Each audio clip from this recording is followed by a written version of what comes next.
Olá, tudo bem? O meu nome é Romildo e a gente vai falar um pouco sobre esse trabalho. Esse trabalho foi recentemente apresentado no SBQS, Simpósio Brasileiro de Qualidade de Software, ah, como um artigo, onde a gente relatou a experiência de um uso de uma técnica para acompanhar a motivação intrínseca de times ágeis. Nós propomos essa técnica, quando eu falo eu, Samira, Sandra, Morgana e Albert, né, que são os autores desse trabalho, e nós executamos esse trabalho com 3 times de desenvolvimento em projetos ágeis, certo? Então, para a gente começar, esse trabalho foi realizado no Instituto Atlântico, tá? E a gente vai falar mais tarde um pouco sobre esse instituto.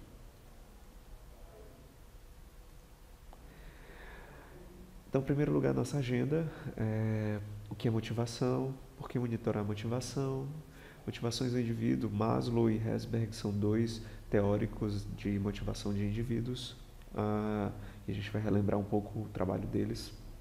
Ah, vamos falar um pouco sobre tipos de motivação e como monitorar motivações. E aí a gente entra na proposta desse artigo, desse trabalho, que é o MMC, o Measuring Motivator Cycle, e o seu indicador, Measuring Motivator Cycle Indicator. Ah, e aí a gente fala um pouco sobre o estudo de caso, vamos para a conclusão, e aí temos o link para o artigo e a gente fala um pouquinho do Atlântico, né, como solicitado, ficou aí para o final. E o que é motivação, né? Assim, parece uma resposta bem óbvia. A motivação, na verdade, é o ato de estar movido para algo, certo? E o que é esse algo? Esse algo não só é o meu trabalho, esse algo é um relacionamento, esse algo é um esporte, enfim, motivação está no nosso dia a dia. Por exemplo, a gente não sairia da cama se a gente não tivesse motivação para viver. Então, no ambiente de trabalho, a gente trabalha com pessoas, né? O Manifesto Ágil está aí pedindo que a gente foque muito mais em pessoas, né, do que em processos, certo?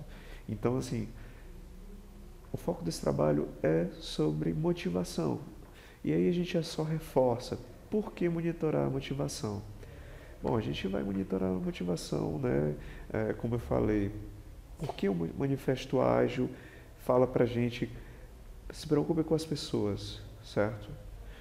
E além disso, a gente tem também um ambiente onde as pessoas estão sofrendo mudanças frequentes, né? São mudanças de requisitos, né? São mudanças de time. Então, monitore a motivação dessas pessoas para que você consiga manter elas dentro de um nível confortável de motivação em relação às mudanças. O ser humano tem receio do que ele não conhece, por isso a gente tem mudanças, por isso que o ser humano tem mudanças, certo? Além disso, já há estudos, né, vocês podem encontrar, né, no artigo referências sobre isso, que apontam a motivação como o motivo para a taxa de turnover de uma empresa, por exemplo, está sendo mais elevada. Então, se você quer acompanhar, né, reduzir a sua taxa de turnover, acompanhe a motivação do seu time, veja se eles estão motivados. Além disso, existe aí a geração dos millennials, né? Millennials, que são aqueles profissionais nascidos na década de 80. Eles estão compondo hoje em dia a grande massa da força de trabalho em desenvolvimento de software, certo? Então, os millennials são pessoas que estão extremamente ligadas ao trabalho delas, elas vivem esse trabalho, o trabalho faz parte da vida delas, está no sangue. Então, acompanhar a motivação dos millennials naturalmente acompanhar como elas estão se sentindo no trabalho, né? Então, é trabalho, é dever do líder de time acompanhar essa motivação desses profissionais. E acredite em mim, é bem complicado. Ah, além disso, a gente tem aí a performance, né? Vocês podem também, de novo, encontrar o trabalho que chega a essa conclusão, que a performance, né, de um time, ela é uma função de 3 dimensões: habilidade, ambiente de trabalho e motivação, certo? Então, como gestor, como liderança, acompanhar essas dimensões fará com que você consiga aumentar a performance do seu time. Por exemplo, habilidade, aí você vai prover treinamento para o seu time. Ambiente de trabalho é estar num ambiente onde eles se sintam felizes, né? E motivação, né? Ou seja, se eles estão ali realmente gostando do que está acontecendo. Então, vamos falar um pouquinho dessa última dimensão a seguir, certo? Em primeiro lugar, a gente fala sobre os teóricos, né? Como eu citei, o Maslow, né, é um dos teóricos, certo? Ele aponta que as motivações do indivíduo estão estruturadas em formato de uma pirâmide de hierarquias, né, que vocês estão vendo aí. A pirâmide de hierarquias de Maslow diz que para você atingir o mais alto nível de motivação, que seria ali a autorrealização, né, você tem que passar por cada um dos níveis, você tem que garantir que cada um dos níveis inferiores esteja satisfeito. Por exemplo, você tem que estar se sentindo fisiologicamente atendido, né? Alimentação, enfim, dormir, água. E aí o próximo nível seria segurança, e aí você vai ter a questão de você estar seguro no ambiente onde você se encontra, você não tem uma mente livre, despreocupada. E aí vem o próximo nível, né, que é a questão do relacionamentos, né, e aí tem socialização e por aí vai. E aí no próximo nível você vai ter a autoestima, certo? Aí vai ter uma confiança, né, o respeito das pessoas, e aí por último você chega na autorrealização, certo? Algumas pessoas estão propondo aí adicionar mais 2 níveis embaixo, né? Mais 2 níveis na base aí, que seria a bateria e o Wi-Fi. Como é que a gente vive sem isso hoje, gente? Não dá para viver, né? E aí a gente chega para um outro teórico, Herzberg, sobre onde fala que as motivações do indivíduo, elas são fatores passam por fatores higiênicos e fatores motivadores, certo? A gente faz uma analogia aqui com o avião, né? Por quê? O avião precisa da sua pista para decolar, ou seja, para chegar em níveis de motivação. O que seria a pista? Seriam os fatores higiênicos, né? Ou de manutenção. O que os fatores higiênicos são? Eles são fatores que garantem que você vai se sentir motivado, certo? No entanto, perdão, eles não vai garantir que você se sinta motivado, mas ele vai garantir que você tenha essa base, né? Se você não tiver eles, você não vai atingir a motivação, mas eles não te garantem motivação, tá? Então, salário, segurança e relacionamento seriam alguns fatores higiênicos. E aí, quando o avião decola, a gente tem aí os fatores motivadores, né? Que aí a gente chega para falar de reconhecimento, crescimento pessoal, realização, assumir mais responsabilidades e evolução profissional, por exemplo, certo? Então, fatores higiênicos são os fatores que vão proporcionar atingir esse nível de fatores motivadores. Sem os fatores higiênicos, não se chega à motivação. Agora falando um pouco sobre tipos de motivação, certo? Motivações extrínsecas, né? E aí isso aí é uma proposta de Ryan e Deci, vocês podem ver um pouquinho mais sobre eles depois lá no artigo. As motivações extrínsecas, elas são motivações, né, como o próprio nome já fala, que elas vêm de fora, certo? E atuam de alguma forma no profissional, né? Agora essas motivações, elas são passageiras, né? Por exemplo, aí a analogia da cenoura. Você vai perseguir aí essa cenoura. No dia que você vai alcançar essa cenoura, comer a cenoura, legal, estou motivado, consegui comer minha cenoura. Mas daqui a pouco eu processo essa cenoura e eu vou precisar comer outra cenoura. Então, assim, existem um prazo de validade, certo? E como também, por exemplo, um salário. O salário vai vir e aí depois de um tempo esse salário vai precisar de uma atualização, porque vem a inflação e atua em cima desse salário, então mais salário, mais promoção, mais progressão. Você vai precisar. Isso aí pode causar uma dependência, então a gente tem que tomar muito cuidado, porque existe um limiar, certo? Onde você vai conseguir aplicar motivações extrínsecas sem gerar dependência. Ao mesmo tempo, você não pode deixar de prover essas motivações extrínsecas, elas também são importantes. Agora falando um pouco sobre motivações intrínsecas, certo? Essas motivações, elas estão relacionadas com quem você é, certo? As motivações intrínsecas, elas são da sua formação como pessoa. Sua formação como pessoa vai dizer, por exemplo, que você está compelido a trabalhar num projeto open source.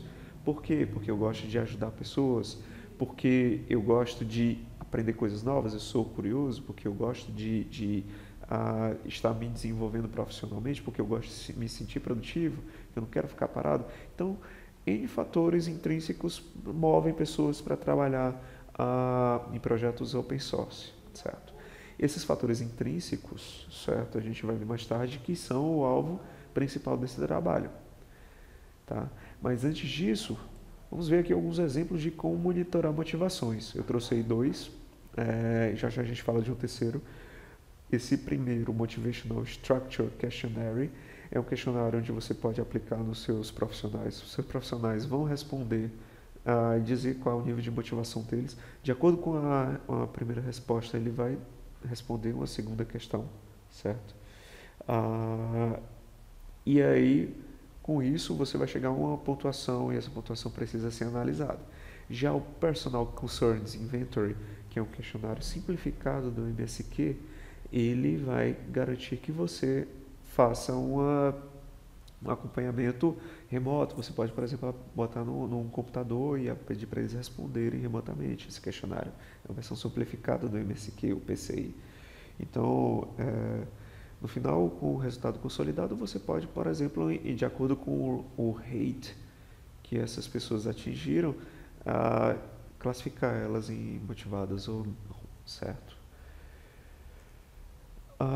E aí outra proposta, né? E aí vem a proposta do Jürgen Apelo, Moving Motivators, tá? O Moving Motivators, ele olha para os motivadores intrínsecos. E aí ele pegou um subconjunto de 16 motivadores intrínsecos que foram listados, por exemplo, pelo autor Daniel Pink, do Motivação 3.0. Ele pegou esses 16 motivadores e aí isso reduziu eles a 10. Esses 10 podem ser influenciados pelas empresas.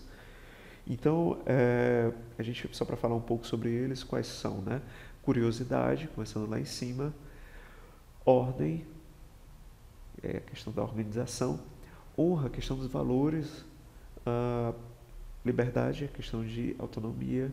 Status, aí é a questão do reconhecimento. Aceitação está relacionada com eu ser aceito no ambiente onde estou, me relacionar bem em relacionamento com as pessoas no ambiente que eu me encontro. Poder está relacionado com reconhecimento. Objetivo está relacionado com objetivo de vida, carreira. Maestria é aí a necessidade de se sentir produtivo, certo, gente? Então, esses 10 compõem o Moving Motivators. Como é que é a dinâmica do Moving Motivators? Entregue para o seu profissional as cartas, peça para eles colocarem da esquerda para a direita em ordem de importância, para eles, independente de qualquer coisa. Da esquerda para a direita, classificado, faça uma análise junto com ele dessas cartas, certo? Feito isso, você pode começar a propor mudanças, cenários de mudança, tá?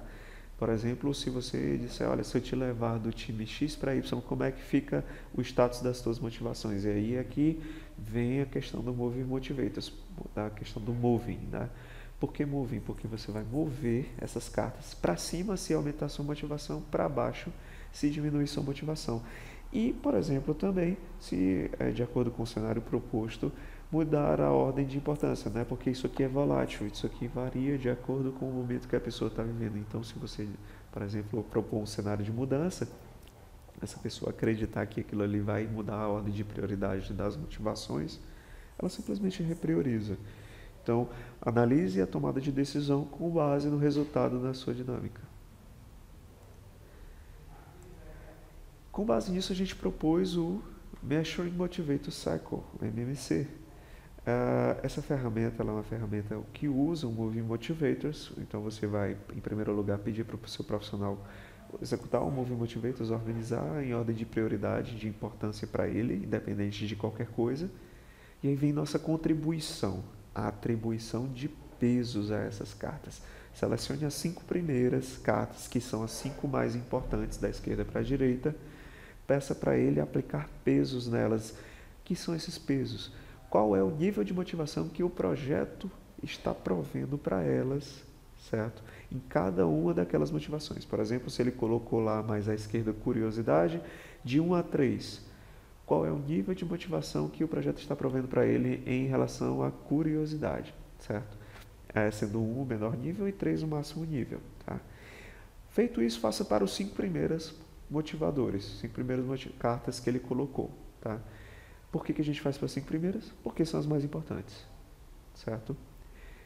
Feito isso, analise as cartas, né, onde o profissional colocou 1 ou 2, que é o menor nível de motivação, né?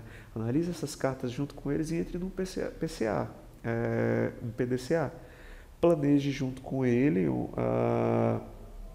plano de ação para aumentar aquela motivação, aquele nível de motivação. Em segundo lugar, execute o plano, verifique o plano, certo? E haja. E aí planeje novamente, ou seja, rode, por isso que é um ciclo, né? Você vai estar sempre de tempos em tempos, no nosso caso aplicamos de 2 em 2 meses, monitorando essas motivações, aplicando ações, verificando e aí agindo em cima desse resultado, certo? E aqui um exemplo da coleta do Mastering Motivator Cycle, né? O profissional botou em ordem de importância, sendo o objetivo, o maior nível de motivação, o maior motivador dele, e aí a pontuação dele para o projeto, né, estava 3, ou seja, estava ótimo. Mas aí já para a maestria, estava 1. Ele estava sentindo necessidade de se sentir mais produtivo, e aí a gente traçou ações para ele, por exemplo, planejou treinamento para ele, por exemplo, pediu para ele fazer um ramp-up em cima de determinada tecnologia. Então, esse plano tem que ser criado em conjuntos com o profissional, tá? E aí a gente propõe uma ferramenta, né, um indicador para tu acompanhar isso, né, como o próprio Jürgen Apelo falou, né, o que pode ser, não pode ser medido, não pode ser gerenciado. Então agora a gente tem uma ferramenta para a gente medir a motivação dos profissionais, então a gente vai usar essa ferramenta através desse indicador, né? Você pode fazer de nível individual com cada profissional, como você também pode fazer de forma acompanhar o do time todo, e aí pegando uma média do resultado, tá? O que é o 11.4, por exemplo, nesse cenário, né? É o somatório de todos os motivadores, né, das pontuações, de todas as pontuações, certo? Dividido pela quantidade de pessoas do time, tá? Então, você pode usar isso como uma forma de acompanhar a motivação do seu time. E aí você tira conclusões, planeja ações para o seu time e por aí vai, certo? E aí a gente entra no estudo de caso, tá? A gente aplicou essa ferramenta com 3 times, certo? Onde a gente fez 3 execuções em cada time. E aí a gente usou um ciclo de 2 meses, tá? Vamos falar um pouquinho de cada um desses, né? No caso do time 1, o time 1 era composto de pessoas mais jovens, né? Todos eram millennials. Era um time principalmente de testers, mas também a gente tinha desenvolvedores. E aí, o que a gente viu, né? A gente viu que os profissionais estavam aí com uma motivação de 11.4 no início, em média, né? O time estava com uma motivação de 11.4. E aí a gente planejou ações para melhorar isso, que eram o que? Basicamente trazer mais escopo de desenvolvimento para o time. Então a gente trabalhou junto com o cliente para trazer mais escopo de desenvolvimento para esse time, e a gente trouxe também treinamento de desenvolvimento para ele, que aí eles começaram a se sentir mais produtivos, a aprender mais.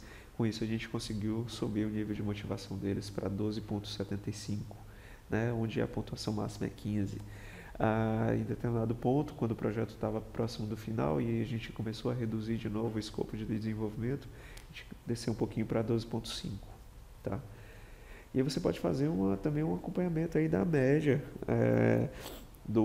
das motivações que foram mais citadas, né? Então a gente viu aí que a motivação que foi mais citada, né, como uma das mais entre as 5 primeiras, né, principalmente foi objetivo, né? Objetivo, as pessoas tinham o objetivo de trabalhar mais a carreira de desenvolvedores, então principalmente o objetivo foi um dos mais citados. E a gente tinha também curiosidade, que aí casou com as ações que a gente fez de trazer treinamento, de deixar as pessoas aprendendo mais.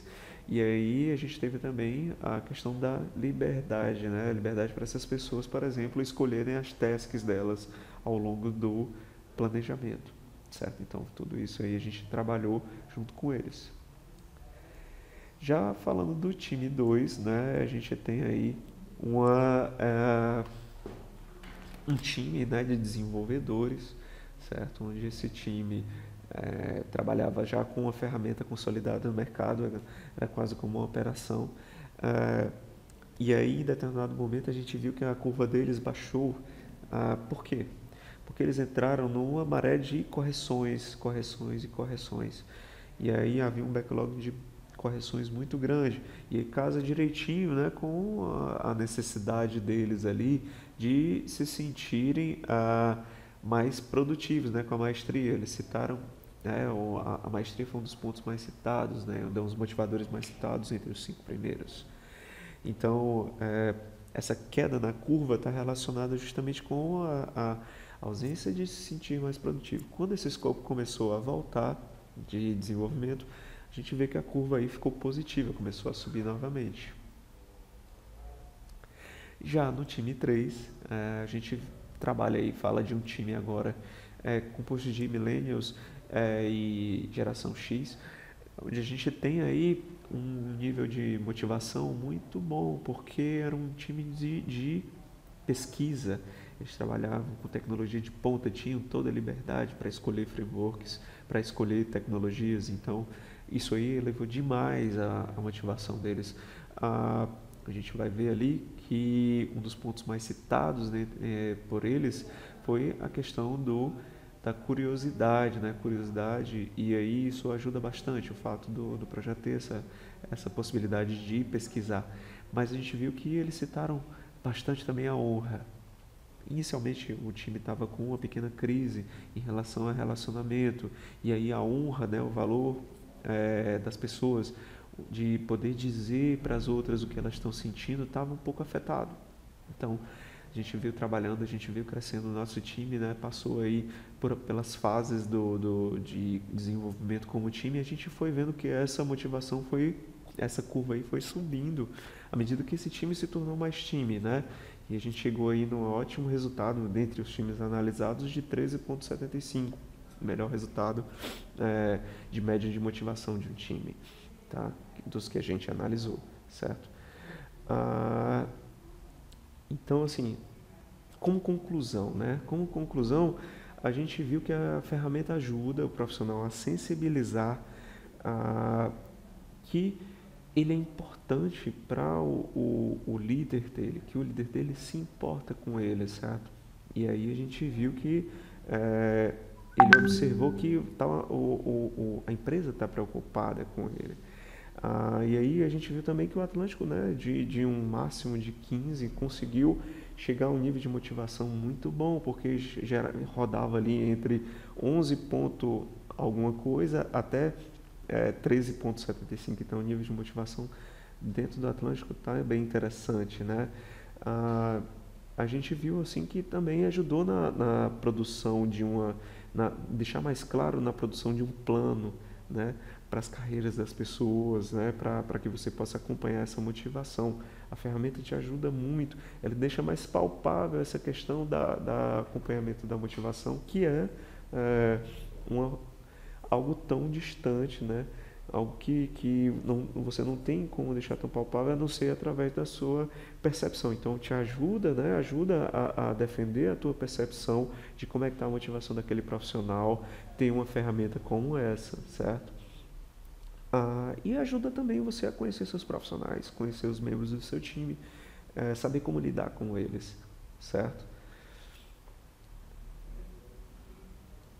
E aí a gente chega, trouxe para vocês agora o link para o artigo, né? É o link para os anais, né, do evento do SBQS, onde esse artigo foi publicado, SBQS 2016, né, reforçando os autores aí para vocês, certo? E agora, como prometido, vamos falar um pouquinho do Atlântico. O Atlântico é uma instituição sem fins lucrativos. Ela tem aí 8 anos trabalhando com o ágil. É uma empresa que realmente busca inovação. O nosso DNA é inovação e pesquisa. A gente está localizada em Fortaleza. A gente tem também uma sede em São Paulo, onde a gente trabalha com desenvolvimento de todo tipo, de projetos de software, de projetos de hardware. Então, tecnologia está no nosso DNA. É uma organização privada, apesar de ser sem fins lucrativos, né? E, na verdade, a gente hoje conta com 200 pessoas, certo? Então, 200 pessoas extremamente motivadas, extremamente interessadas em desenvolver o nosso país, certo? E é isso, eu agradeço, eu sou Romildo Lima, mais uma vez, eu sou o gerente de projetos dessa instituição, no Instituto Atlântico. Ah, tenho, aí- tenho aí 3 anos trabalhando com ágil, desde que eu cheguei ao Atlântico, e sou extremamente apaixonado, sou um agilista, né, de coração. Então, é isso aí, gente, obrigado, contem comigo. Um abraço.